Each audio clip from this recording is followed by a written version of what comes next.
स्वागत है आप सब बच्चों का हमारे YouTube चैनल ए प्लस मेंटर पर।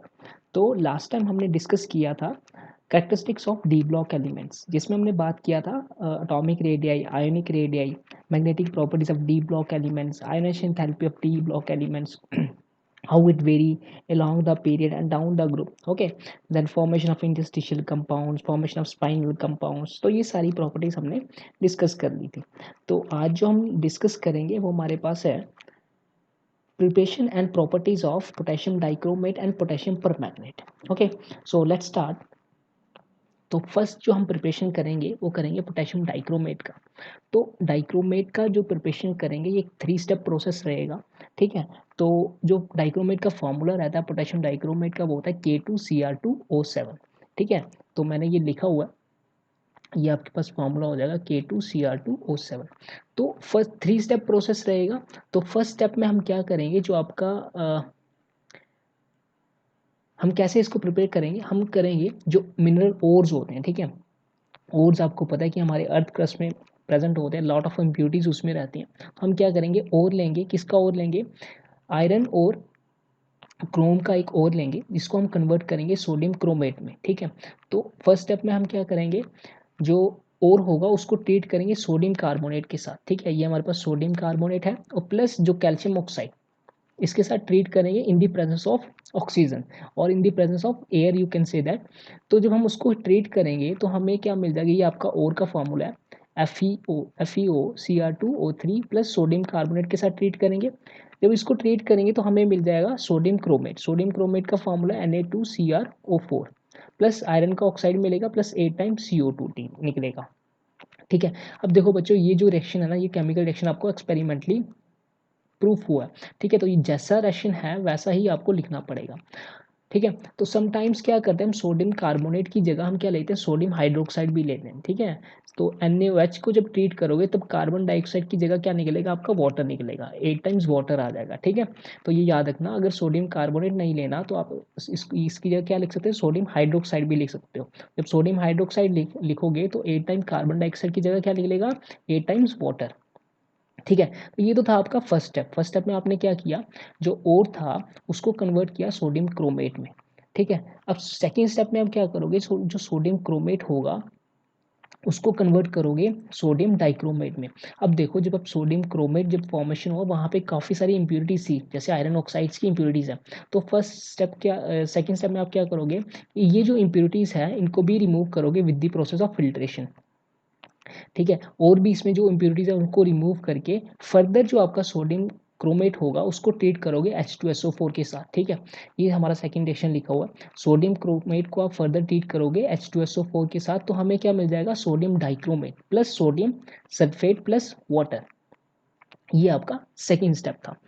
थर्ड स्टेप में आप क्या करोगे, अब आपको सोडियम डाइक्रोमेट मिल गया, तो मेन अब सोडियम डाइक्रोमेट को आप कन्वर्ट करना है किसमें, पोटेशियम डाइक्रोमेट में। तो आप कोई भी पोटेशियम का सॉल्ट ले लो। ठीक है, हमने क्या लिया, KCl ले लिया। ठीक है, पोटेशियम का सॉल्ट लिया, उसको सोडियम डाइक्रोमेट के साथ ट्रीट कर दिया, तो हमें क्या मिल गया, पोटेशियम डाइक्रोमेट प्लस NaCl। अब ये जो NaCl होता है इसका सॉल्युबिलिटी कम होता है, इसलिए क्या करेगा, अपने PPDs फॉर्मेशन करके सेपरेट आउट हो जाएगा। और जो हमारे पास फिल्ट्रेट बचेगा वो क्या करेगा, बाद में क्रिस्टल्स बना के हमें क्या मिल जाएगा, आपका K2Cr2O7। ठीक है, तो ये तो था हमारा 3 step process for the preparation of your potassium dichromate. अब देखो, केमिकल फार्मूला आपका है K2Cr2O7, इसका मोलर मास कितना था, 294.185 ग्राम पर मोल। इसी तरह जब आप इसको डिसोशिएट करोगे तो ये हमें क्या दे देगा, K positive plus Cr2O7 negative. ठीक है, इसमें इसका जो क्रोमियम का ऑक्सीडेशन स्टेट है वो कितना है, +6। ठीक है, तो ये आपके पास देख लो, आयुपैक नेम इसका क्या होता है, पोटेशियम डाइक्रोमेट। कुछ और नाम भी हैं इसके, पोटेशियम बाइक्रोमेट भी इसको बोला जाता है, बाइक्रोमेट ऑफ पोटैश भी बोला जाता है, डाई पोटेशियम डाइक्रोमेट भी इसको बोला जाता है, डाइक्रोमिक एसिड भी इसको बोला जाता है, डाई पोटेशियम सॉल्ट भी इसको बोला जाता है।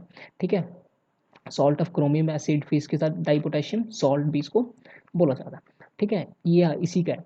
फिर इसी तरह केमिकल फॉर्मूला मैंने आपको बता दिया। उसके बाद ऑर्डर क्या है इसका, ऑर्डरलेस रहता है। अपेयरेंस क्या रहता है, रेड ऑरेंज कलर का रहता है, आगे बताऊंगा इसका कलर क्या है।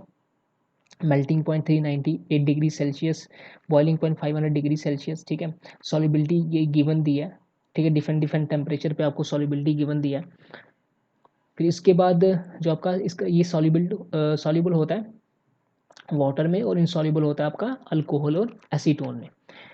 ये आपका जो आपका क्रोमेट आयन का स्ट्रक्चर है। ठीक है, इसमें देखो दो जो ऑक्सीजन है वो डबल बॉन्डेड से अटैच है, और दो ऑक्सीजन पे क्या है, नेगेटिव चार्ज है। और डाइक्रोमेट का जो स्ट्रक्चर रहता है वो टेट्रा, इसका ये स्ट्रक्चर क्या होगा, टेट्राहाइड्रल स्ट्रक्चर है। डाइक्रोमेट में क्या हो जाएगा, दो ये जो क्रोमेट आयन होंगे उसमें वन ऑक्सीजन क्या होगा, कॉमन होगा, आपस में कंबाइन करके ये डाइक्रोमेट बनाएंगे। ठीक है, तो उसके बाद हम यहाँ पे देखेंगे, ये आपका पोटेशियम डाइक्रोमेट का जो सोल्यूशन है उसका कलर है। ठीक है, ऑरेंज रेड कलर के क्रिस्टल्स आते हैं, ऑरेंज रेड कलर का ये सोल्यूशन है। ठीक है, नॉर्मली ये एग्जिस्ट करता है solid at room temperature, odourless रहता है, नॉन कंबस्टिबल होता है, हाईली कोरोसिव होता है। डेंसिटी मैंने आपको बता दिया इसका 2.676 ग्राम पर सेंटीमीटर क्यूब। बॉइलिंग पॉइंट और मेल्टिंग पॉइंट आपको मैंने बता दिया था। डिकम्पोज हो जाता है बॉइलिंग पे। ठीक है, इसी तरह सॉल्युबिलिटी आपको पीछे बता दिया था। रिफ्रैक्टिव इंडेक्स इसका होता है 1.738। इसी तरह जो इसका क्रिस्टलाइन स्ट्रक्चर होता है वो ट्राइक्लिनिक रहता है। और coordination geometry for the central atom chromium is tetrahedral. आपने टेट्राहाइड्रल स्ट्रक्चर देखा है पीछे। ठीक है, ये आपका टेट्राहाइड्रल स्ट्रक्चर रहेगा। इसके बाद हम देखेंगे chemical properties of potassium dichromate and it's reaction. तो सबसे पहले अगर हम इसको हीट करते हैं तो क्या होगा, तो अभी आपने देखा ये डिकम्पोज हो जाएगा।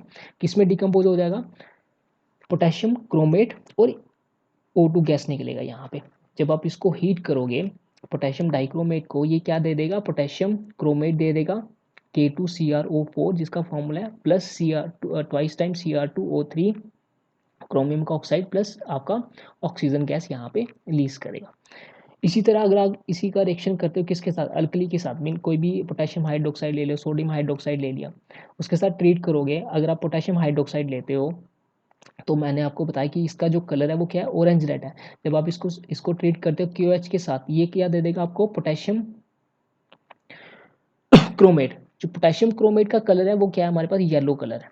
ठीक है, पोटेशियम क्रोमेट का कलर क्या है, येलो। तो ये आपका रिएक्शन है K2Cr2O7 प्लस, जब आपने पोटेशियम हाइड्रोक्साइड दिया तो ये क्या दे दिया, twice time K2CrO4 plus water. अब ये जो रिएक्शन होगा ना, जो आपका फर्दर जो आपका K2Cr2CrO4 मिला आपको पोटेशियम क्रोमेट, ये फर्दर वापस किस में कन्वर्ट हो सकता है, K2Cr2O7 में। कैसे कन्वर्ट होगा, जब आप इसको ट्रीट करोगे H2SO4 के साथ। ठीक है, ये आपके पास ले लिया पोटेशियम क्रोमेट को, फर्दर अगर ट्रीट करते हो H2SO4 के, ये वापस आपको क्या दे देगा, पोटेशियम डाइक्रोमेट। तो दिस मीन ये रिएक्शन क्या हो जाएगा आपको, इक्विलिब्रियम में इनके जो आइंस होंगे वो एग्जिस्ट करेंगे। तो ये आपका सी पोटेशियम डाइक्रोमेट के आइंस है।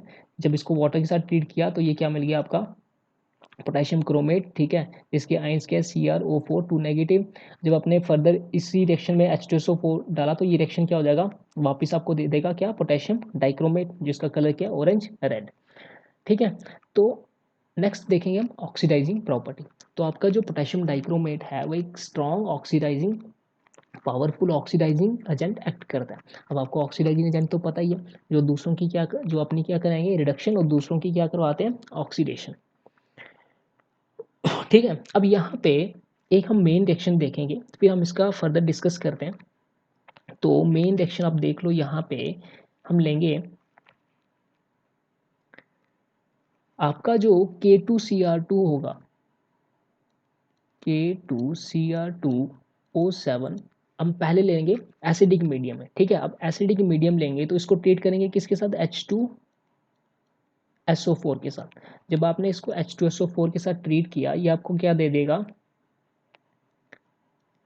K2SO4 plus Cr2 chromium sulphate plus water plus 3 times nascent oxygen. ठीक है, अब यहाँ पे ये एक टर्म आएगा नेसेंट ऑक्सीजन। ठीक है, ये याद रखना, ये जो नेसेंट ऑक्सीजन होता है ना, इसको हम डोनेट करते हैं। अभी बताता हूँ, पहले बैलेंस कर लेते हैं सेक्शन को। यहाँ पे अगर हम 4 लगाते हैं, ये 3 टाइम ऑक्सीजन, तो रिएक्शन हमारा बैलेंस हो जाएगा।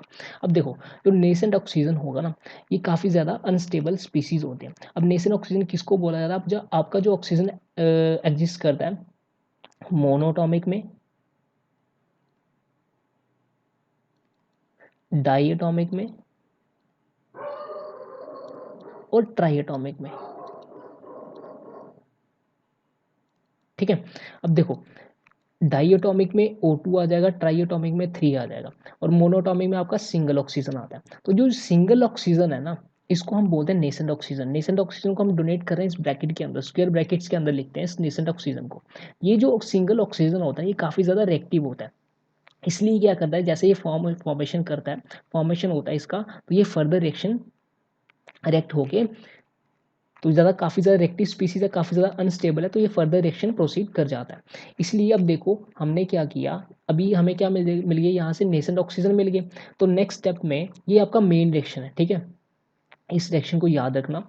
इसमें क्या किया हमने, पोटेशियम डाइक्रोमेट को ट्रीट किया है किसके साथ, सल्फ्यूरिक एसिड के साथ। उसने क्या दे दिया हमें, potassium sulphate plus chromium sulphate plus water plus 3 times nascent oxygen. अब देखो, इसकी जो ऑक्सीडाइजिंग प्रॉपर्टीज होंगी, काफ़ी ज़्यादा इसकी ऑक्सीडाइजिंग प्रॉपर्टीज हैं। तो फर्स्ट जो ऑक्सीडाइजिंग प्रॉपर्टीज हम देखते हैं, उसमें क्या देखेंगे, ये क्या करता है, ये ऑक्सीडाइज करता है फेरस सल्फेट, फेरस सॉल्ट्स को टू फेरिक सॉल्ट में। ठीक है, हम फर्स्ट इसका जो ऑक्सीडाइजिंग प्रॉपर्टी लेंगे, ये क्या करेगा, इट ऑक्सीडाइजेज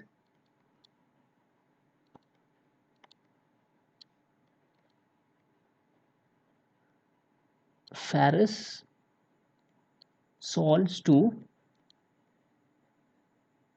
फेरिक सॉल्ट्स।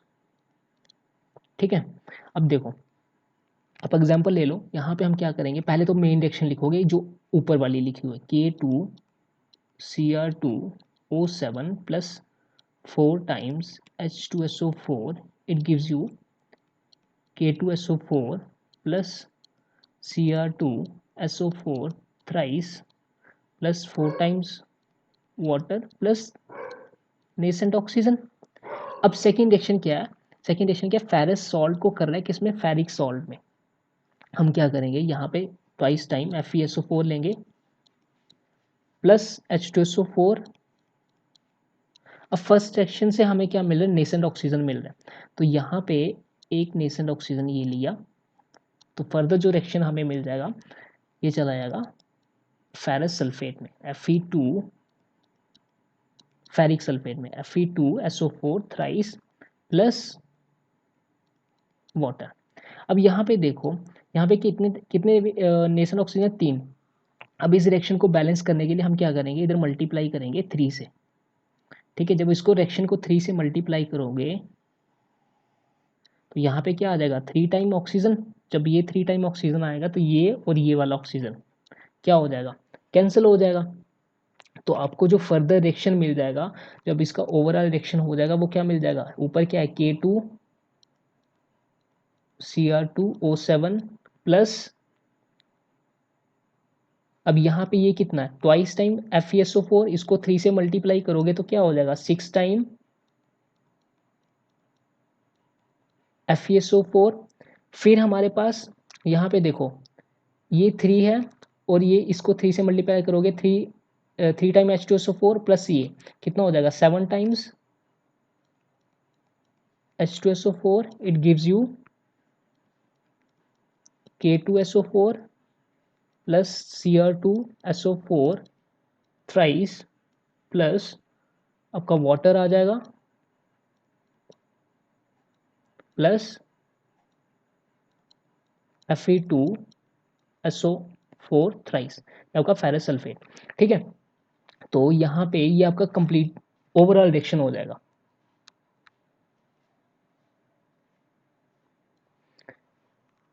तो फर्स्ट रिएक्शन क्या था, इसने क्या किया, फेरस सल्फेट को कन्वर्ट कर दिया आपका फेरिक सॉल्ट में। फेरस सल्फेट लिया, उसको फेरिक सल्फेट में कन्वर्ट कर दिया।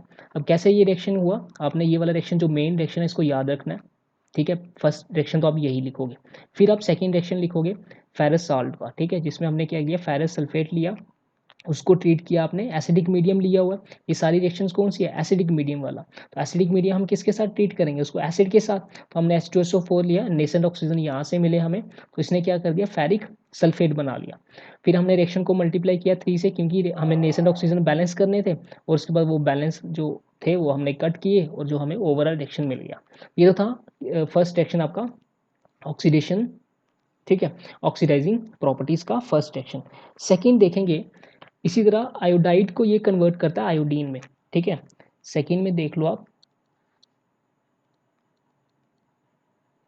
आयोडीन को ये कन्वर्ट करता है, सॉरी आयोडाइड को कन्वर्ट करता है ये आयोडीन में,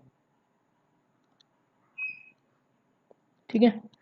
तो मेन रिएक्शन आपको पता है, मेन रिएक्शन फिर से लिख लो, K2Cr2O7 plus H2SO4, it gives you K2SO4 plus Cr2SO4 thrice plus 4 times water plus 3 times nascent oxygen. अब ये क्या कर रहा है, आयोडाइड को कन्वर्ट करा आयोडीन में, तो पोटेशियम आयोडाइड ले लिया, कोई भी सॉल्ट ले लिया, पोटेशियम आयोडाइड KI लिया, इसको हम ट्रीट करेंगे किसके साथ, एसिडिक मीडियम है तो H2SO4, इसको हमने किया तो ये हमें दे देगा K2SO4 प्लस क्या मिलेगा, आयोडीन, आयोडीन का फॉर्मूला I2 प्लस वाटर। अब फिर से क्या करेंगे, मल्टीप्लाई बाय 3, ठीक है। और यहाँ पे कितना हमारा 4 टाइम्स था, 4 टाइम H2SO4 और 4 times water plus 3 time nascent oxygen.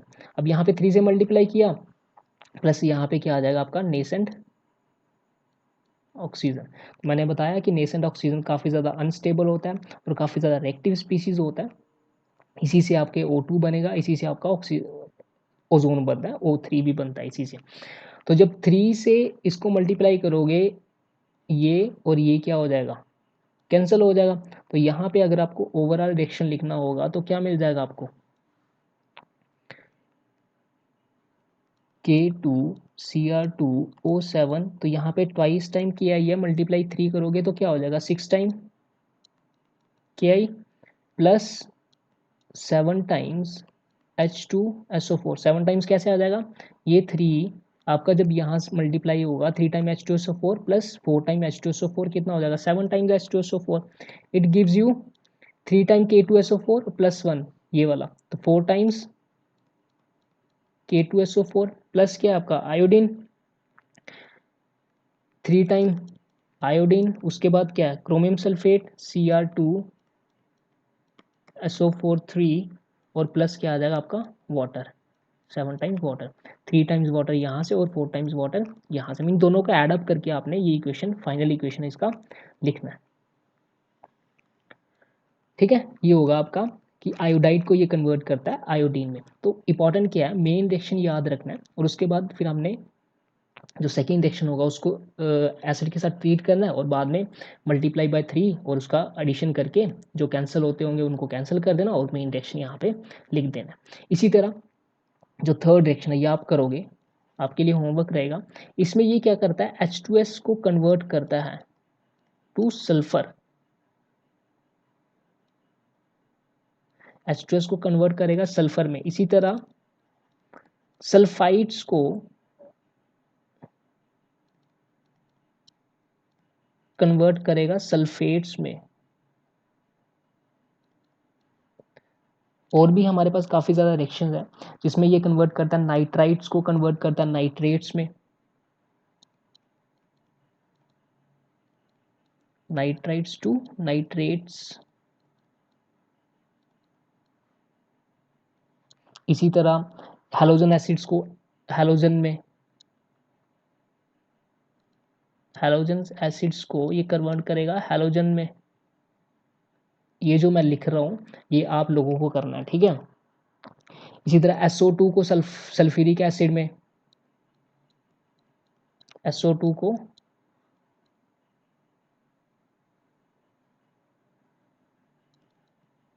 Sulphuric acid में कन्वर्ट करेगा। ओके, तो ये कुछ इसकी रिएक्शंस है इन द एसिडिक मीडियम। तो ये तो था बच्चों हमारा कौन सा, पोटेशियम डाइक्रोमेट। अब नेक्स्ट टाइम आइए हमारे पास क्रोमाइल क्लोराइड टेस्ट। अगर आप पोटेशियम डाइक्रोमेट को ट्रीट करते हो किसके साथ, concentrated sulphuric acid in the presence of salt, जो कंटेन कर रहा है क्या, क्लोराइड, ठीक है। तो जो रेडिश ब्राउन वेपर्स आपके फॉर्मेशन हो गए किसका, क्रोमाइल क्लोराइड के, तो ये रिएक्शंस क्या हो जाएगी, इसको हम क्रोमाइल क्लोराइड टेस्ट भी इस रिएक्शन को बोला जाता है। इसमें क्या किया हमने, K2Cr2O7 लिया प्लस H2SO4 लिया और KCl लिया, इसने हमें क्या दे दिया, chromyl chloride plus KHSO4 plus time plus आ गया वाटर। अब ये जो रिएक्शन है इसको हम यूज़ करते हैं salt analysis of chloride ion. जब आप प्रैक्टिकल्स करोगे तो वहाँ पे डिटेक्शन ऑफ रेडिकल्स करते हैं, तो यहाँ पे हमारा ये रिएक्शन यूज होता है आपका क्लोराइड आयन की डिटेक्शन के लिए, ठीक है। नेक्स्ट है इसके यूजेस ऑफ पोटेशियम डाइक्रोमेट। तो प्रोडक्शन ऑफ पोटेशियम क्रोम आलम में इसका यूज होता है, ठीक है। लेदर टैनिंग इंडस्ट्री में इसका यूज किया जाता है। लेदर टैनिंग इंडस्ट्री में क्या होता है, जो एनिमल स्किन होता है वहाँ पे काफ़ी ज़्यादा हेयर्स और वहाँ पे काफ़ी ज़्यादा ब्लड उस पर लगा होता है, ठीक है। उसको रिमूव करने के लिए फिर हमें जो उस स्किन को कन्वर्ट करते हैं हम लेदर में, ठीक है, through the process of leather tanning. तो वहाँ पे भी इसका काफ़ी ज़्यादा यूज रहता है। इसी तरह इसको रॉ मटेरियल यूज़ किया जाता है for the manufacturing of chromic acid, ठीक है। और इसको हम वहाँ जो आपके ग्लास पेयर्स होते हैं उसको क्लीन करने के लिए भी आपका पोटेशियम डाइक्रोमेट का यूज़ किया जाता है। इसी तरह जो कंस्ट्रक्शन इंडस्ट्रीज़ में इसका काफ़ी ज़्यादा यूज़ है, ठीक है। जब हम सीमेंट प्रोडक्शन होता है, ठीक है, वहाँ पे इसका काफ़ी ज़्यादा यूज़ है। ये क्या करता है, ये इंक्रीज करता है hardening time of concrete mixture and improve its density and its colour, ठीक है। तो नेक्स्ट है जो पोटेशियम डाइक्रोमेट सोल्यूशन है, अगर आप उसको ट्रीट करते हो डाइल्यूट H2SO4 के साथ, तो वहाँ पे जब इसको ट्रीट किया जाता है तो वहाँ पे ये जो प्रोसेस होता है इसको हम यूज़ करते हैं for the development of negatives in photography, ठीक है। तो फोटोग्राफी में इसका काफ़ी ज़्यादा यूज़ है। इसी तरह एक एप्लीकेशन इसका काफ़ी ज़्यादा इंपॉर्टेंट एप्लीकेशन में, यहाँ पे हम क्या करते हैं, किसी पर्सन ने अल्कोहल कितना अल्कोहल पिया है, ठीक है, उसको हम डिटेक्ट कर सकते हैं, ठीक है। तो वो जो आप देखते हो कि पुलिस जब वेरीफाई करती है चीज़ों को, तो वहाँ पे ब्रीथ एनालाइजर, ठीक है, वहाँ पे यूज़ करते हैं for the determination of drink and drive cases. तो कैसे हमें पता लगता है, जो आपका अल्कोहल के वेपर जब कांटेक्ट में आते हैं किसके, जो ऑरेंज कलर का डाइक्रोमेट होता है, ठीक है, तो ये क्या करेगा, तो जो डाइक्रोमेट होगा ये अपना कलर चेंज कर लेता है ऑरेंज टू ग्रीन, तो इसका ऑक्सीजन स्टेट भी चेंज हो जाएगा, क्रोमियम 6 से ये कन्वर्ट हो जाएगा किसमें, क्रोमियम 3 में, ठीक है। तो जो कितना अल्कोहल पिया और उसका जो कितना कलर चेंज होगा वो किस पे डिपेंड करेगा, पर्सन ने कितना अल्कोहल लिया हुआ। इसी तरह स्क्वैटर सोल्यूशन रहता है, उसमें क्या होता है, ये क्या होता है, इसमें 35% nitric acid plus potassium dichromate होता है। इसको हम यूज़ करते हैं for the analysis of various metals and their purity. तो मोस्ट कॉमन यूज़ करते हैं किसके लिए, सिल्वर के लिए, ठीक है, तो इसलिए इसको सिल्वर टेस्ट भी इसको बोला जाता है, जो प्रोसेस हम सिल्वर के लिए यूज़ किया जाता है। तो it also gives different colours for different purity grades of silver. तो ये हमारे पास कुछ एप्लीकेशन पार्ट था किसका, पोटेशियम डाइक्रोमेट का। नेक्स्ट हम देखेंगे पोटेशियम परमैंगनेट। तो पोटेशियम परमैंगनेट में किस तरह हम इसको प्रिपरेशन करेंगे। पोटेशियम परमैंगनेट में हम क्या करेंगे, अब हम सोल्यूशन लेंगे एक KOH का, ठीक है, प्लस मैग्नीज ऑक्साइड MnO2 और पोटेशियम क्लोरेट, और क्या लेंगे, पोटेशियम क्लोरेट। तो ये इन तीनों का हम मिक्सचर लेंगे, उसको ही बॉयल करेंगे, ठीक है। तो ये आ गया KOH plus magnesium oxide plus potassium chlorate, ये हमें दे देगा potassium magnet K2MnO4 plus 6 time KCl plus water. ये जो पोटेशियम मैग्नेट है ये आपका कलर होता है ग्रीन कलर का सबस्टांस, ये फॉर्मेशन होता है। जैसे ये फॉर्मेशन होगा इसको हम फर्दर बॉयल करेंगे with the large quantity of water and the current of chlorine CO2 and ozonide air, इससे पास करेंगे इस लिक्विड से जब तक वो कन्वर्ट ना हो जाए किसमें, पर मैग्नेट में, ठीक है। और पर मैग्नेट का जो रिएक्शन होगा ये हमारे पास आ जाएगा ये हम K2MnO4 को जब हम क्लोरीन Cl2 पास करेंगे, ये हमें क्या दे देगा, potassium permanganate KMnO4 plus 6 time KCl। तो ये हमारे पास प्रोसेस है किसका प्रिपरेशन करने का, KMnO4। तो 2 स्टेप प्रोसेस है।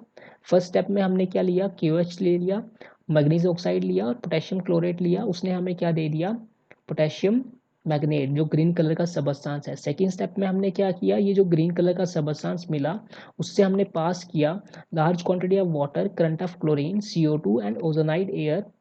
जब पास किया तो उसने हमें क्या दे दिया, KMnO4। ठीक है। तो अब फिजिकल प्रॉपर्टीज के बारे में बात करते हैं। तो ये ऑर्डरलेस होता है। इसी तरह पर्पल कलर का ये सबस्टांस होता है, purple to magenta crystalline solid.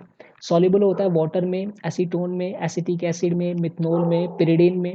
इसी तरह ये डिजॉल्व हो जाता है इथनॉल और ऑर्गेनिक सॉल्वेंट्स में। तो ये आपका कलर्ड है। ठीक है, ये आपका इसका जो सबस्टांस का कलर्ड है, देख सकते हो।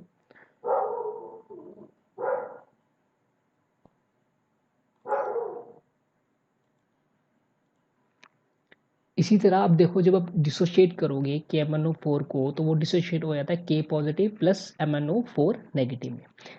ठीक है। तो इसका जो फॉर्मूला हो गया KMnO4 का, पोटेशियम पर मैग्नेट। ठीक है, पोटेशियम पर मैग्नेट का फॉर्मूला क्या हो गया, KMnO4।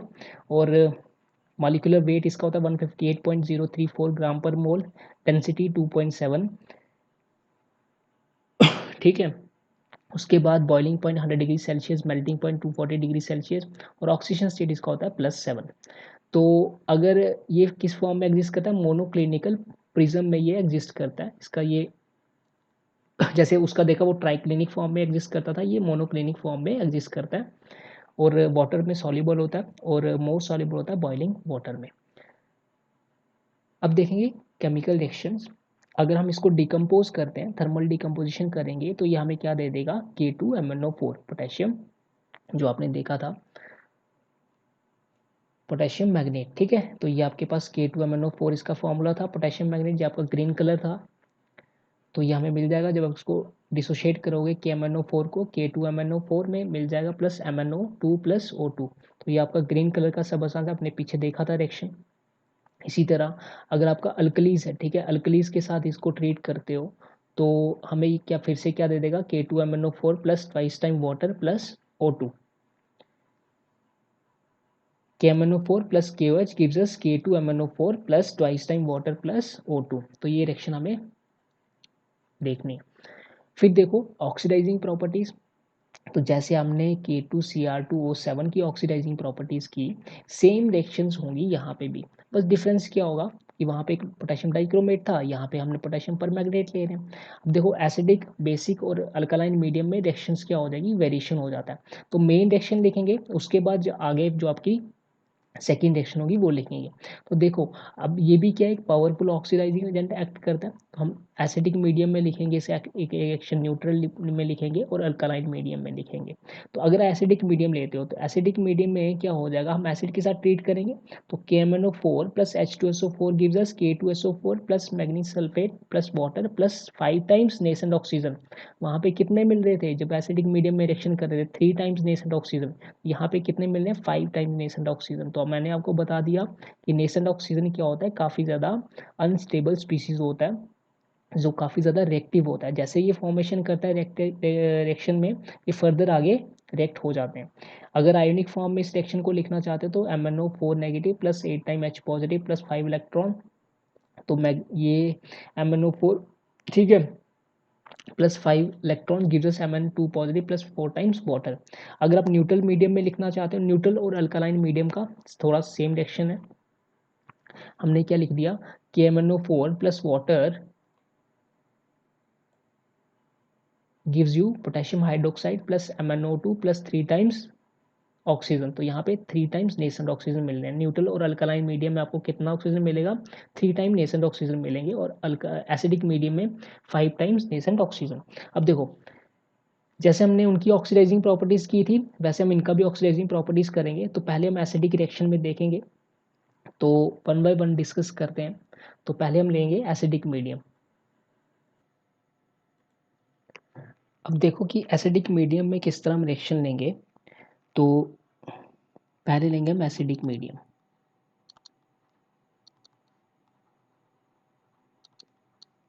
तो एसिडिक मीडियम का मेन रिएक्शन लिखेंगे। मेन रिएक्शन में हमारे पास क्या आ जाएगा, KMnO4, अभी हमने पीछे देखा था मेन रिएक्शन क्या था, plus H2SO4, it gives you K2SO4 plus manganese sulphate plus water plus 5 times nascent oxygen. तो बैलेंस करोगे तो यहाँ पे ट्वाइस लगा लो और यहाँ पे ट्वाइस आ जाएगा और प्लस आपका 3। तो ये तो हो गया आपका मेन रिएक्शन।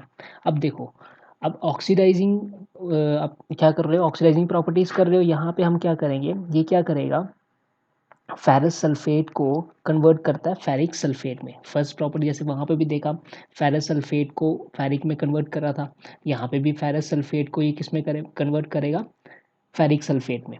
अब देखो मेन रिएक्शन लिख दिया। अब फर्स्ट क्या करेंगे, हम सेकेंड रिएक्शन लिखेंगे फेरस सल्फेट वाली, FeSO4 प्लस H2SO4 और प्लस क्या लिखेंगे, नेसेंट ऑक्सीजन। नेसेंट ऑक्सीजन मैंने आपको बता दिया कि काफ़ी ज़्यादा रिएक्टिव स्पीशीज़ होती है और मोनो एटॉमिक में ये एग्जिस्ट करते हैं और काफ़ी ज़्यादा अनस्टेबल स्पीशीज़ ये होते हैं। तो ये हमें क्या दे देगा, Fe2SO4 3 टाइम्स प्लस वाटर। अब वहाँ पे क्या था, 3 था, यहाँ पे क्या है 5, तो यहाँ पे मल्टीप्लाई किसके साथ करेंगे, 5 के साथ। जब 5 के साथ मल्टीप्लाई करेंगे तो यहाँ पे 5 टाइम नेसेंट ऑक्सीजन इस साइड हो जाएगा और इस साइड हो जाएगा, तो वो क्या हो जाएगा, कैंसल आउट हो जाएगा। और टोटल अगर ओवरऑल रिएक्शन लिखेंगे तो इन दोनों रिएक्शन का सम करके वो हमें क्या मिल जाएगा, ओवरऑल रिएक्शन। तो यहाँ पे ट्वाइस टाइम FeSO4 H2SO4 और ये आपका रिएक्शन बैलेंस हो जाएगा। फिर अब देखो कर लो इसको, ओवरऑल रिएक्शन क्या लिखोगे, twice time KMnO4 plus 10 times FeSO4। 10 times कैसे हो जाएगा, ये 5 टाइम्स और ये 5 टाइम्स, 5 टू ज़ा 10, 5 टू ज़ा ये 5 और यहाँ पे इसके साथ 2, तो 5 टू ज़ा 10 ferrous sulphate plus 8 time H2SO4। 8 time H2SO4 कैसा आ जाएगा, ये 5 टाइम्स H2SO4, ये 3 टाइम्स ये वाला, तो टोटल कितना हो जाएगा 8 टाइम। फिर आप राइट साइड वाला लिख लो, क्या आ जाएगा, K2SO4 plus twice time MnSO4 plus 8 times water. 8 times कैसे, 3 टाइम्स ये और ये 5 को मल्टीप्लाई करोगे तो ये कितना हो जाएगा 8 times plus 5 times ferrous sulphate. ठीक है, Fe2SO4 थ्राइस। तो ये आपको ओवरऑल रिएक्शन मिल जाएगा जिसमें हम कन्वर्ट कर रहे हैं फेरस सल्फेट को फेरिक सल्फेट में। इसी तरह अगर आप सेकेंड रिएक्शन करते हो किसका, ऑक्सीडेशन ऑफ H2S2 सल्फर, तो मेन रिएक्शन तो वही रहेगा ना, क्या हो जाएगा, मेन रिएक्शन हम फर्स्ट वाला लिखेंगे। तो सेकेंड रिएक्शन अब देख लो, सेकेंड रिएक्शन क्या करेंगे, H2S को सल्फर में कर रहे हैं तो H2S प्लस क्या करेंगे, नेसेंट ऑक्सीजन, तो ये हमें क्या दे देगा, सल्फर प्लस वाटर। और इस रिएक्शन को हम मल्टीप्लाई करेंगे 5 टाइम के साथ। ठीक है, और उसके बाद जब आप बैलेंस करोगे तो आपको ओवरऑल रिएक्शन मिल जाएगा। तो बैलेंस रिएक्शन में आप लिख देता हूँ, बट क्या करना है वो मैंने आपको बता दिया किस तरह बैलेंस रिएक्शन लिखना है। तो ओवरऑल रिएक्शन जो हो जाएगा हमारे पास क्या आ जाएगा, twice time KMnO4 plus 3 time H2SO4 plus 5 time H2S gives us K2SO4 plus twice time MnSO4 और हमारे टाइम वाटर कितना है, 5 टाइम सल्फर भी आ जाएगा यहाँ पे, ये S है, 5 टाइम्स सल्फर प्लस वाटर हमारा 8 टाइम्स वाटर। ठीक है। तो ये हो गया हमारा ऑक्सीडेशन ऑफ H2S2 सल्फर। तो सेम रिएक्शंस मैं अभी आपको दूंगा, ये आपने सारी करनी है रिएक्शंस, जिसमें हम क्या करेंगे, oxidation of oxalic acid to CO2, main reaction लिखना है। उसके बाद ऑक्सैलिक एसिड का फॉर्मूला आपको पता है, इसमें 2 टाइम्स क्या होगा, कार्बोक्सिलिक एसिड होगा COOH, ठीक है। इसी तरह आयोडाइड्स को, जैसे हमने पिछले रिएक्शन में देखा, आयोडाइड्स को किस में कन्वर्ट करा था, आयोडीन में। और क्या हो जाएगा हमारे पास, नाइट्राइट्स को कन्वर्ट करते हैं हम नाइट्रेट्स में।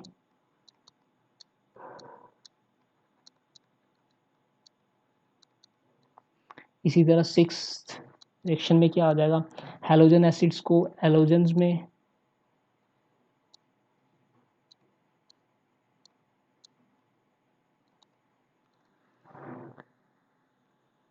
सल्फाइड्स को सल्फेट में।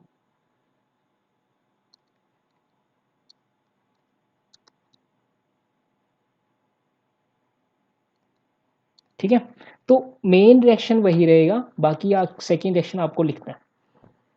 ये तो हो गया हमारा कौन सा मीडियम था, एसिडिक मीडियम में ये रिएक्शंस कवर हुई। अब बात करते हैं हम अल्कालाइन मीडियम में। ठीक है। तो अल्कालाइन मीडियम में क्या होगा बेटा जी, हम क्या करेंगे, कोई भी बेस ले लेंगे, तो बेस के साथ KMnO4 को ट्रीट करेंगे, KMnO4 प्लस क्या करेंगे, वाटर ले लेते हैं हम यहाँ पे। ठीक है। तो वाटर वाला रिएक्शन हमने लिखा था, plus twice time MnO2 plus KOH plus 3 times nascent oxygen. तो यहाँ पे बैलेंस कर लोगे, ट्वाइस टाइम Mn और ट्वाइस टाइम। तो ये आपका अल्कालाइन मीडियम में रिएक्शन है। तो यहाँ पे 3 टाइम्स नेसेंट ऑक्सीजन मिल रहा है। अब यहाँ पे जो रिएक्शन होगा वो हम क्या करते हैं, आपका ऑक्सीडाइज करते हैं आयोडाइड्स टू आयोडेट्स। ठीक है। यहाँ पे क्या होता है, आयोडाइड्स टू आयोडेट्स। तो क्या रिएक्शन आ जाएगा हमारे पास, हम मेन रिएक्शन यही हो जाएगा, और जो आपका सेकेंड रिएक्शन होगा उसमें क्या करेंगे, KI लेंगे प्लस आपके पास 3 time nascent oxygen, it gives you KiO3। तो यहाँ पे ये 3 टाइम ऑक्सीजन कैंसल, और आपका ओवरऑल रिएक्शन आपको मिल जाएगा, twice time KMnO4 plus water plus KI, it gives you twice time MnO2 plus twice time KOH plus KiO3। तो ये आपका मिल गया आपको आयोडेट्स। ठीक है। तो ये फर्स्ट रिएक्शन था। इसी तरह सेकेंड रिएक्शन आप करोगे, इसका जो बेसिक मीडियम में इथाइलिन टू इथाइलिन ग्लाइकोल। तो मैं हिंट देता हूँ, यहाँ पे क्या हो जाएगा, ये इथाइलिन आ जाएगा आपका, जब ये कन्वर्ट होगा तो इथाइलिन ग्लाइकोल में आपका 2OH ग्रुप आ जाएगा इसके साथ। ठीक है। तो ये रिएक्शन आपको करना है, अल्कालाइन मीडियम लेना है। ठीक है। ये हो गया हमारा कौन सा, अल्कालाइन मीडियम में। इसी तरह न्यूट्रल मीडियम में भी आपका सेम रिएक्शन आएगा। ठीक है। KMnO4 plus water, it gives you MnO2 plus twice time KOH plus 3 time nascent oxygen. तो उसमें क्या हो जाएगा, न्यूट्रल मीडियम में भी आप रिएक्शन सेम ही रहेगा, मेन रिएक्शन सेम रहेगा। उसमें क्या हो जाएगा आपका H2S कन्वर्ट होगा किस में, सल्फर में। H2S जाएगा किस में, सल्फर में। इसी तरह सोडियम थायोसल्फेट,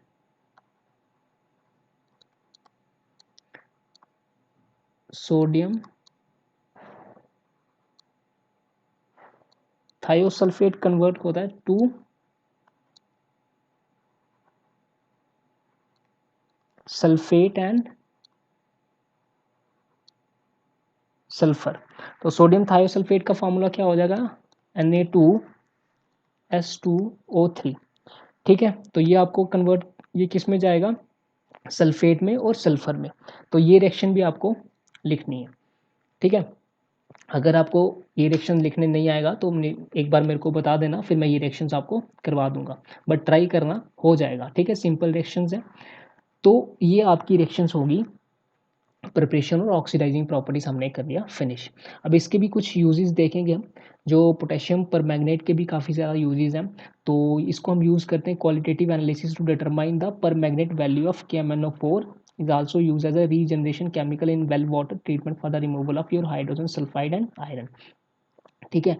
तो जो आपके काफ़ी सारे केमिकल्स आपके वाटर में प्रेजेंट होते हैं, वेल वाटर में, उनको रिमूव करने के लिए इसका यूज़ किया जाता है, ठीक है, for the removal of hydrogen sulphide और आयरन। इसी तरह इसी काफ़ी ज़्यादा जो स्किन कंडीशंस होती हैं, ठीक है, तो वहाँ पे भी जैसे फूड फंगल हो गया, इन्फेक्शंस हो गया, तो वहाँ पे भी इसका यूज़ किया जाता है एज अ डिसइंफेक्टेंट, ठीक है। इसी तरह ट्रीटमेंट ऑफ बैक्टीरियल इन्फेक्शंस को ट्रीट करने के लिए इसका यूज़ किया जाता है। इसी तरह टैनिंग लेदर्स और प्रिंटिंग फैब्रिक्स में इसका यूज़ किया जाता है। इसको एज अ ब्लीचिंग एजेंट भी यूज़ किया जाता है, पेस्टिसाइड यूज़ किया जाता है, एज अ एंटीसेप्टिक भी इसको यूज़ किया जाता है। और क्या है यहाँ पे, जैसे आपने काफ़ी ज़्यादा एक इंडस्ट्रियल एप्लीकेशंस किया है, ये ऑक्सीडाइजिंग एजेंट एक्ट करता है in the chemical synthesis of many important compounds. तो ये तो थे बेटा जी हमारे preparation of your potassium dichromate and your potassium permanganate और उसका प्रॉपर्टीज, ऑक्सीडाइजिंग प्रॉपर्टीज, ठीक है। तो इन द नेक्स्ट क्लास हम स्टार्ट करेंगे आपका एफ ब्लॉक एलिमेंट्स, ठीक है। Okay guys, bye, thank you.